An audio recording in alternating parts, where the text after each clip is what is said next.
Okay. Thank you, Darren. Actually, the reason that I have the snappy short title is because Darren actually gave me that title. That's really long.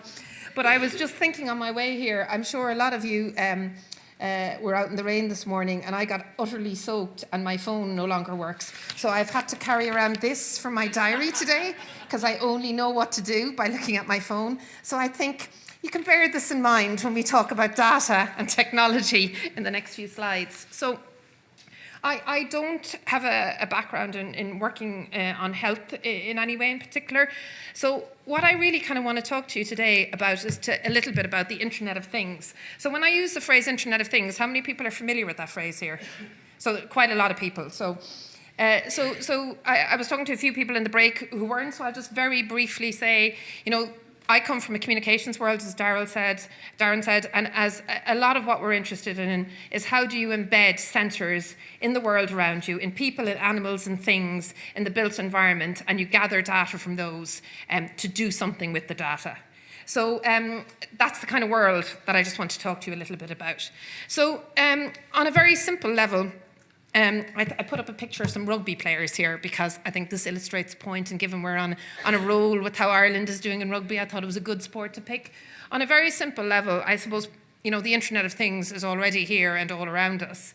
And people are probably very familiar, and especially here in the health world, the way you can equip people with all sorts of sensors and understand how well they're doing. And today, something like rugby is so sophisticated that they're able to tell how far somebody ran, what their heartbeat was, how many punches they had before they make a decision as to whether they substitute people. So in real time, you can analyze, get all the data in from these many, many different sources, and you can decide what you want to do. So this whole notion of wearables has been with us a long time now, and it's becoming ever more sophisticated, and it's becoming ever more used for health reasons and for others. Of course, there's also, and I love this picture, this is a picture of one of those tablets, you know, have you seen these? They're the ones that you swallow, and they can tell you something about something when you've swallowed. So this particular one, there's some that actually tell you whether the tablet's been taken and send a message to your mobile phone. This particular one actually is one that is used to measure your temperature in your stomach. And apparently that's very useful. There might be lots of people here who'd know why. There's another photograph of it inside you. And one of the major advances here is the whole idea that there's kind of a thing called energy harvesting in this. So you're able to power this for quite a long time. So some of these devices, they would only last, we'll say, an hour or so. And now this can last up to a week. And you can send signals back to something that collects it. And it tells you things about the temperature in your gut. So not alone have we wearables on the top of the body, we also have things in the body. And I work with people who take that to a further level where they're actually looking at how the biology of your system can be used to pass messages. So they're looking at bacteria as little message passaging things in the system and all sorts of ways. So looking at things, I suppose, that are foreign to your system and things that are native to your system and how you use those as sensors and how you use those to transmit the data that you gather out. So you can look at it like that. So, of course, then you can think of the person living in an environment. And again, you know, most people here are probably familiar with various items to do with smart homes. So increasingly people have apps for controlling their heating, but they're a very, very sophisticated range of things that you can actually do in a home to understand what's happening in it. You can understand whether doors are opened or closed, whether kettles are switched on or off, whether someone's standing in a particular area, and you can infer all sorts of things like that. So there's kind of the home around you. And then you can step back further and you can look, and this is a slide from a sensor company. I use it every now and then because it's a very, very good example of the wide range of sensors that you can get in the world around you. And in this particular case, you can put sensors in everything. They're just showing. So you can look at the city around you and you can control the traffic lights. You can figure out how much energy is being used in a building. You can determine whether parking spots are free or not. You can check whether bins are measured. You can guide the collection of bin trucks so that they optimally pick up the rubbish in a bin. You can do things about pollution. So there are all sorts of sensors out there in the market. And there are all sorts of networks now to which those sensors can be connected, and you can collect data from everything and anything. we're still a little bit away from this being, I suppose, so low cost and so completely easy to deploy. But nonetheless, a huge range of things exist. And in my own research group, when I was in Connect, we did a lot of work where we were interested in putting sensors on everything and anything in the built environment, so that you could monitor whatever you wanted to monitor. So that just gives you a flavour of a huge range of things. And then if you move on from that, and you might think, what the hell is this slide? So I don't know whether anybody recognises this actress. She's from a series called Girls. I don't know whether you've ever seen it on TV. So it's one of those series that if people see it, they'll probably drive you crazy, because there's these 4 narcissistic young women who spend all of their time worrying about themselves. But in this particular case, and the reason why I have this up here, is they go away, these 4 friends, they're on holidays because they haven't been getting on well with each other. And essentially her whole point is that she wants people on Instagram to know that they're having a good time. So who cares about what time you're having in real life? I want people on Instagram in my virtual life to know that I'm having a good time. And the reason I put this in here is because not alone are there the wearables, the networks inside the body, the smart home around you, the smart world beyond that. There's also the virtual world. And that is a world that people occupy as well. And that is a world that's very important to people. We might agree or disagree, but your existence online is something that's of increasing importance. So when I stand back, and I suppose I look at that in the completion of things, I think about it like this. So we think about what is the future digital self. So you have the person, and that person may have on-body networks, it may have the Google glasses, it may have Fitbits. As we advance more, it'll have within-body networks, where you have all sorts of things that are put into your system to measure things. As I said, alien things are things that are natural and that used within your system. You have your extended self with which you interact. That could be your home, but that can also increasingly be some kind of prosthetic. I didn't use any examples of that, where you're actually you're extending kind of the range of your capability. I mean, for people with disabilities, it might be something that they use, or people in any way want to use some extended device. And then there is the kind of wider world. And when you think of the person in the future, and that wider networked world, or that wider virtual world, kind of we broadly think of this as kind of, the future digital self. And again, I'm not making any value judgments here. I'm just saying that the person, and when we think of the person now, is a combination of all of these things. And it might seem a strange thing to say, but, when you, if I take a very simple example, a lot of people here probably have Fitbits, and they've set an arbitrary number of 10,000 steps. I mean, maybe somebody here decided, knows where the 10,000 steps come from, and the 10,000 steps is the healthy number of steps you take a day.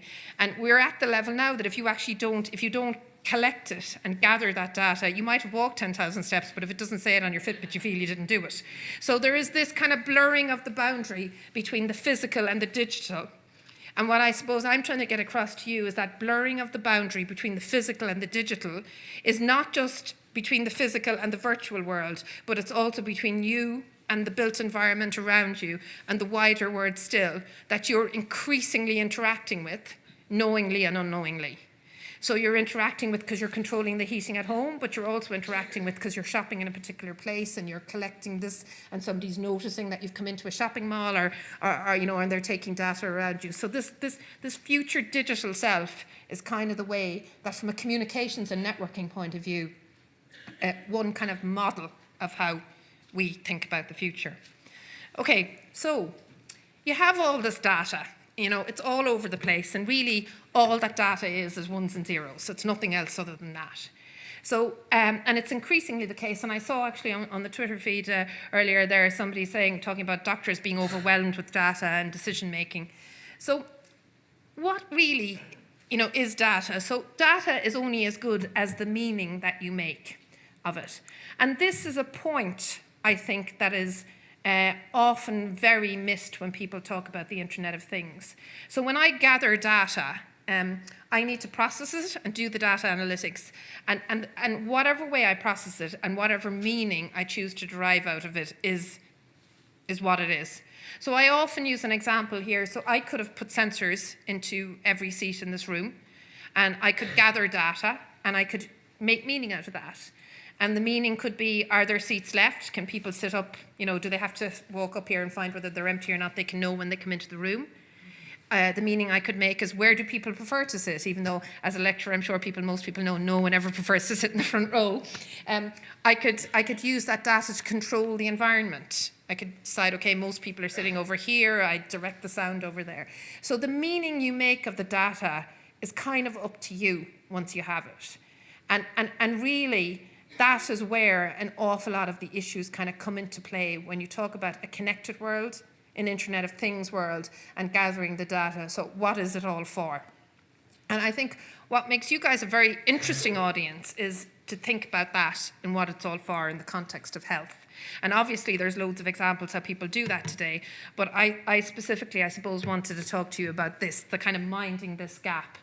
So when you stand back and you think, and as Darren was saying earlier, about all the potential that we are now going to live much, much longer, you hear people, and again, you hear people talking in this kind of way. You kind of have a certain period of life that, according to whatever culture you're in, there's kind of a usefulness associated with it, or an identity that you have. Very often when people stop doing, like I feel totally, for good or for bad, I feel hugely defined by my job. And, I think you kind of panic, like, who am I without this job? So I think a lot of people feel like that. Then you have a health span, perhaps. That's not necessarily longer or shorter than your supposed usefulness or uselessness. And then you have a lifespan. And essentially, what a lot of people are kind of interested in looking at in terms of kind of technologies is, what can we do to match up those? How can we make, the health span match the lifespan? Or how can we think about people and their role in society in the context of this? So again, this is just, I suppose, a very, very simplistic way of presenting that. And you could, and it's not, as I said, you could have those bars of different things. And again, it's not meant to suggest a particular value associated with, but this is a lot of the way people think.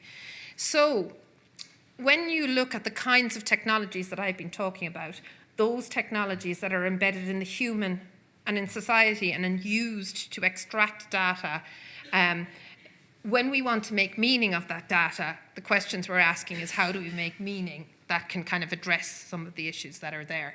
So what I wanted to just briefly do was just kind of talk about a few ways you could do that, and then make a number of kind of key observations that I think are very, very important in this kind of data-enhanced world. So I actually was kind of coming up with these kind of ideas in the context actually of an SFI event that actually, Darren, you were still there when we had this. And essentially, when you stand back and you could say, how do we make all of the 100-year life worth living? Again, that sentence is even kind of filled with all sorts of value judgments, but just leave it there for the moment like that. So there is an enormous number of ways that we can begin to use data and data analytics and how they're integrated with each other in that context. So there will be a lot of things here that people will be familiar with. Aging in place, the kind of affordable, so the aging in place, the whole idea that you can kind of outfit a house, that you can make that house usable by somebody for much longer as an independent individual before they perhaps needed help. But for example, today we can't do that in a really affordable way. We have some maybe good examples, so we could kind of stretch to do that. There's a huge amount of all of this technology that I just spoke about is enormously part of what's known as smart cities. And we have huge smart city projects here in Ireland and smart docklands in Dublin. But we don't have anybody thinking about how a city is smart in the context of, for example, dementia or for example, in just getting older. Singapore actually is a very good example of where a lot of smart city advances are focused on a different kind of population and makeup of the population. So there's things that can be done there. There's obviously a whole load of things that can be done. You can take any particular disease, you can monitor that disease, you can get people to do behavioural change and adapt their lifestyle so you can reduce cardiovascular disease.